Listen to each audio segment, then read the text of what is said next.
এক তালাক দেওয়ার পর যদি ইদ্যত পালন না হয়, 3 মাস যে পার হবে, এই ইদ্যত যদি পালন না হয়, ইদ্যতের মধ্যে যদি থাকে, তাহলে স্বামী এক তালাক স্ত্রীকে দিলেও প্রত্যাহার করতে পারে।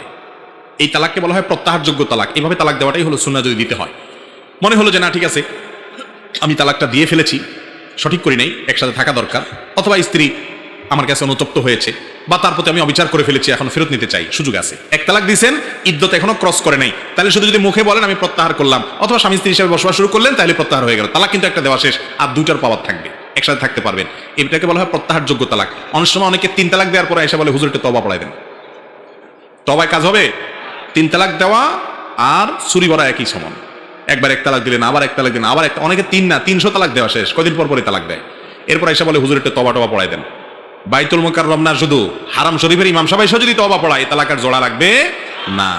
এটা মানুষত্বার মতো ডেঞ্জারাস বিষয়। আমি সব জায়গায় বলি, যারা বিয়ে করেন না যুবক আর যারা বিয়ে করেছেন, সবার জন্য দরকারি কথা, আল্লাহর ওয়াস্তে স্ত্রীর সাথে যত যাই হোক, যত ঝগড়া হোক, পারলে দুজন ঠুসাঠুসি ঘুষাঘুষি যা পারেন করেন, শহীদ হয়ে যান, ধাক্কাধাক্কি করেন, 2-4টা বকাঝকা করেন। আমি বলতেছি না মারামারি করতে, মানে কথার কথা আর কি, লাগলে অদ্দূর পর্যন্ত যান, কিন্তু তালাকটা মুখ দিয়ে বাইর করেন না। এটা ডেঞ্জারাস। পরে চোখে হাত দিয়ে কাঁদবেন সারা জীবন। বেশিরভাগ লোক রাগের মাথায় তালাক দিয়ে পরে আইসা কান্নাকাটি করে। আবার অনেকে মাসআলা দেয় রাগের মাথায় তালাক দিলে তালাক হয় না। এটা ভুল কথা ভাই। মানুষ কি মহব্বতের চোটে তালাক দেয়? মানুষ কি বলে যে তোমাকে আমার এত ভালোবাসি, আমি যে ভালোবাসার চোটে আমি তোমাকে তালাক দিয়ে দিলাম, এরকম বলে কেউ? তাইলে রাগের মাথায় তো তালাক দেয়। রাগের মাথায় তালাক দিলে তালাক হবে না বলছে কি?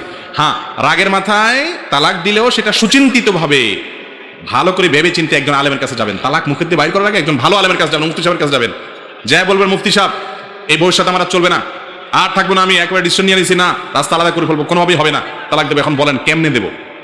তখন মুফতি সাহেব আপনাকে সিস্টেম বলে দিবে। এমন সিস্টেম বলবে, তালাক নেওয়ার পর কোনো কালে আফসোস হয়েছে আবার ফেরত আনতে চান, সুযোগ থাকবে। আর যদি এমন মারা মারেন তালাক যে আর নেওয়ার রাস্তা না থাকে, তাহলে হুজুরে তওবা পড়ায় লাভ হবে